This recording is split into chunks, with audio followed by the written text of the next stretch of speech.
Hindi, yung Big Bird ni Big Bird. Oo, yun.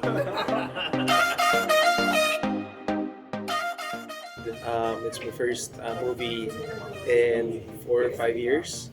So super excited for them to see a new Enrique, and a type of comedy na hindi pa natin siguro napapanood o nakikita in a long time. So I'm just really happy na ilalabas na ito at mapanood na ng lahat.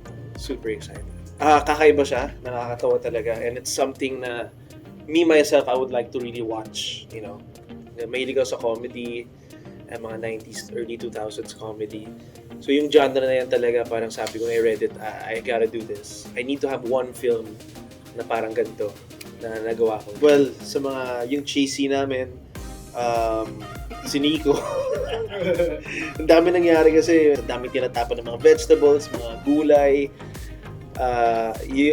Ito, parang riot lang talaga yung buong eksena. Tapos, to add to it pa, parang may nasaktan pa si Nico, nahulog ata na tapilok.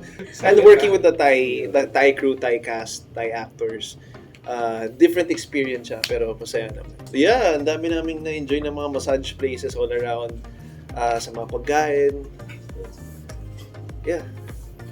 Doon talaga kami nag-bonding sa foot massage. Hindi, yung Big Bird ni Big Bird. Oo, yun. Yung Big Bird yun. Actually, wala akong dream role eh.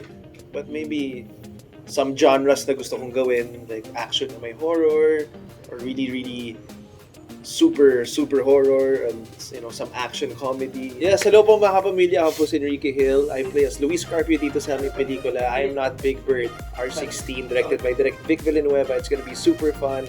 Pagdalhin niyo po yung buong barkada nyo, and I can't wait to see you guys there.